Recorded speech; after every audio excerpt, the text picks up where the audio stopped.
अच्छा लग रहा है अभी इसको पी के, फ़र्क भी दिख रहा है ऐसा नहीं है, लेकिन कंटिन्यू अभी इसको रखूँगी मैं कुछ टाइम तक। उसके बाद और अच्छा मुझे पता लगेगा इसका क्या क्या बेनिफिट मुझे हुआ है। उसके बाद मुझे आज करने थे पंखे साफ, क्योंकि सारे घर के पंखे काले होने लग रहे थे धूल मिट्टी से। मेरे घर में 6 पंखे, मैं सोचा आज सारे ही निपटा दूँगी जितने भी। मैंने बारी बारी से एक पंखे को लिया और साफ करना शुरू कर दिया। ये है क्रीम कलर के पंखे, और उन पे बहुत ही जल्दी ना धूल मिट्टी और जो जैसे खाना वगैरह बनता है, मेरी ओपन किचन है तो उसमें से जो भी जैसे भाई चौक वगैरह लगाते हैं सब्जी या कुछ भी बनाते हैं तो थोड़ा बहुत वैसे चिमनी वगैरह चलती है, एग्जॉस्ट फैन भी चलता है, लेकिन उसके बावजूद भी पंखों पर थोड़ा बहुत आकर लगता ही है। क्योंकि ओपन किचन है ना, तो ड्राइंग रूम में जो पंखे चलते रहते हैं तो साथ के साथ वो इधर उधर उड़ती रहती है, तो ये पंखे मेरे ड्राइंग रूम वाले वो ज़्यादा जल्दी काले हो जाते हैं। तो मैंने पहले किए अपने ड्राइंग रूम के सारे पंखे साफ, उसके बाद फिर मैं आ गई थी बेडरूम में। ये मेरा लास्ट का पंखा था जिसको मैं साफ कर रही थी। मैं थक के चूर हो चुकी थी, सारा दिन से चढ़ना उतरना, ऊपर पंखे साफ करना, हालत ख़राब हो जाती है। क्योंकि ऊपर चढ़ना फिर नीचे जाके कुछ सामान लेके आना, और कंधे गर्दन सबकी बैंड बज जाती है जिस दिन मैं पंखे साफ करती हूँ। तब तो मैं जोश जोश में सारा काम कर लेती थी, अगले दिन मेरे हाथ वाथ गर्दन कंधे सब दुखते हैं, और कई दिन तक फिर इसका असर दिखता है जब मैं ये ऐसे सफाई करती हूँ। लेकिन क्या करें, करने तो पड़ेंगे, नहीं करेंगे तो सब ये काले काले सर के ऊपर नाचते रहते हैं, ऐसा लगते हैं सर के ऊपर ही कुछ गिरने वाला है। और आजकल जैसे भाई चौमासा बोलते हैं जिसको, बारिशों वाला जो सीज़न होता है, इसमें पता नहीं होता कीट पतंगे कोई जाला वाला बना ले तो वो फिर सोते हुए गिरने का उनका भी डर रहता था। इसलिए मैं सोचा कि पहले ही मैं पंखे वगैरह साफ़ कर देती हूँ। तो मैंने इनको एक एक करके सारे सागे, पहले मैंने इसकी धूल मिट्टी थी जो वो साफ़ की, फिर मैंने इस पर थोड़ा सा साबुन स्पंज में लगा के उससे साफ़ किए, क्योंकि काले काले जब हो जाते हैं तो बिल्कुल खाली कपड़े से साफ़ नहीं होते। थोड़ा सा इस पर साबुन या स्प्रे किसी चीज़ का जो ये गंदगी हटाने वाले होते हैं मार्केट में मिलते, लेकिन मैं तकरीबन साबुन से कर लेती, हो जाते हैं उससे। जो कपड़े धोने का साबुन होता है रिन वगैरह होता है उससे ज़्यादा अच्छे साफ होते हैं बल्कि। फिर उसको गीला कपड़ा करके मैं सारा इसका जो भी साबुन वगैरह लगाया था वो सारा साफ़ कर लिया। डर भी लगता ऊपर चढ़ के काम करते हुए, लेकिन क्या करें, करने पड़ते हैं। किसी और से कराओ तो तसल्ली से नहीं होती कि वो अच्छे से साफ़ करेंगे या नहीं, तो मैं खुद ही कर लेती हूँ। कोशिश होती है कि मैं खुद से ही करूँ, जब मुझे टाइम मिले, जब मेरी सेहत अलाउ करती है ना, उस हिसाब से मैं ये सारे जो ऊपर चढ़ के काम करने वाले हैं, पंखे हुए, जाले वगैरह साफ़ करने हुए, या किचन का एडजस्ट फैन वगैरह साफ़ करना, ये सब मैं खुद ही करती हूँ टाइम टू टाइम अपने हिसाब से, कि कब में मुझे करनी है, कब इनको ज़रूरत है साफ़ सफाई की घर को, उस हिसाब से मैं थोड़ा थोड़ा मैनेज करके करती रहती हूँ। फिर लास्ट में मैंने इस पर साफ़ कपड़ा अच्छे से मार दिया था और मेरे पंखे सारे चमक गए थे। कुछ दिनों तक तो साफ़ दिखेंगे कम से कम, एटलीस्ट ऐसा तो है नहीं कि बिल्कुल ही गंदे दिखेंगे। तो मैंने इनको अच्छे से सारों को साफ़ कर दिया। मैं वही देख रही थी, मैं कहा हाँ वो तो गए हैं साफ़, अब तो कुछ नज़र नहीं आ रहा गंदा नीचे से। तो फिर थोड़ी देर बाद बेल बजी तो आया मेरा कोरियर, और ये कोरियर मुझे आया है मिंत्रा से रिसीव हुआ है, और इसमें आई है मेरी बढ़िया सी साड़ी, सावन स्पेशल साड़ी है ये ग्रीन कलर की। इसका ग्रीन मेहंदी जैसा वो शेड है इसका, लेकिन बहुत ही लाइट वेट और बहुत ही प्यारी साड़ी है, बहुत अच्छा प्रिंट है इसके अंदर। बस मेरे को अभी इसको तैयार करवाना, फॉल वगैरह कर लगवा के, ब्लाउज़ वगैरह करवा के इसका।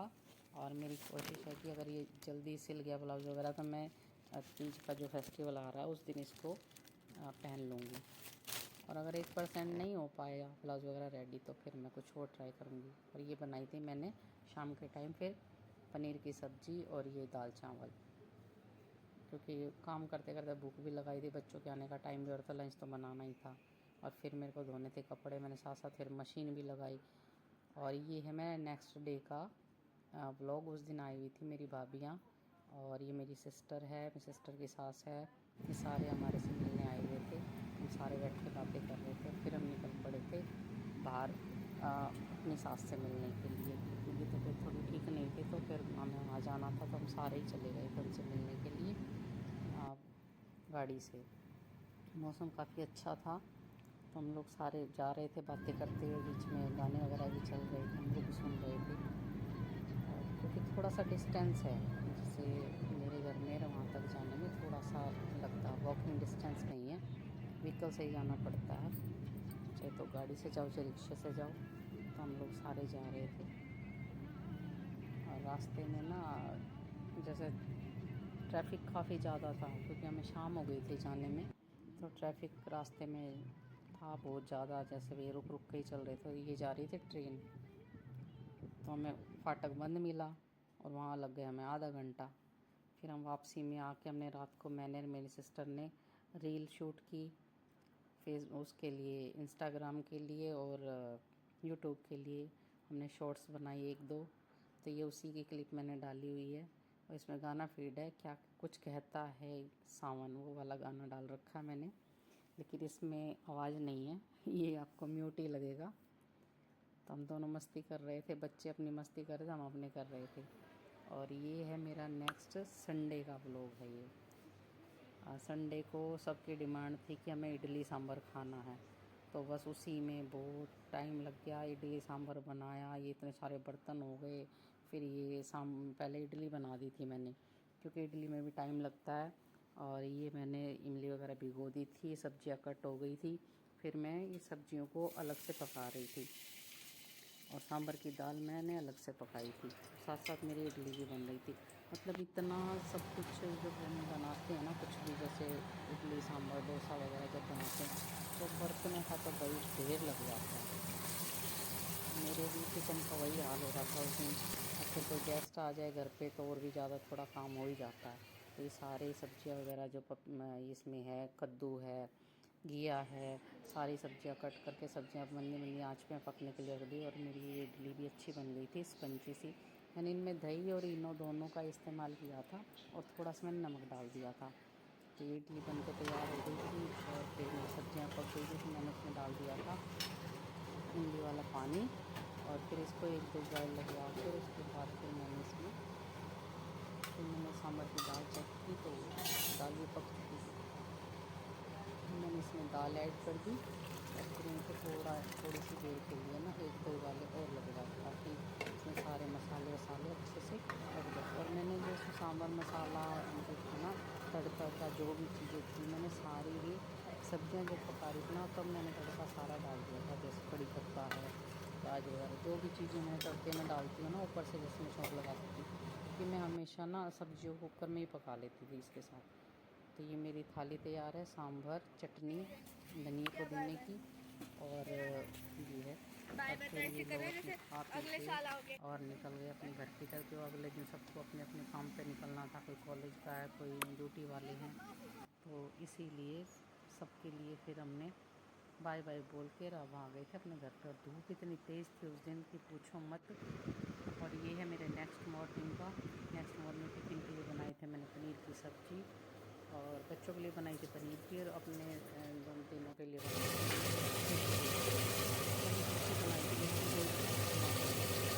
और फिर मैंने धोए ब्लैंकेट वगैरह, क्योंकि ब्लैंकेट भी ना कई दिनों से मुझे गंदे लग रहे थे, और मेरी मशीन काफ़ी बड़ी है, तो इसमें ब्लैंकेट धुल जाते हैं, तो मैं इजी डाल के और ये इसी में धो लेती हूँ। और ये है मेरी सोयाबीन की सूखी सब्ज़ी। और फिर बारिश आ गई थी बीच में, तो कपड़े उतारने पड़े थे। तो ये अब मेरी अगले दिन की है। मौसम ऐसा ही हो रहा था, सुबह तो हो रही थी बारिश, लेकिन बाद में फिर जब बारिश बंद हो गई तो मैंने कपड़े फिर दोबारा से फैला दिए सारे के सारे। मेरे को कुछ तो हवा निकलेगी इनमें से, थोड़ा बहुत ये सूख जाएंगे बाहर की हवा से, गर्मी से, और फिर इनको रात को डाल दूँगी मैं पंखे की हवा में।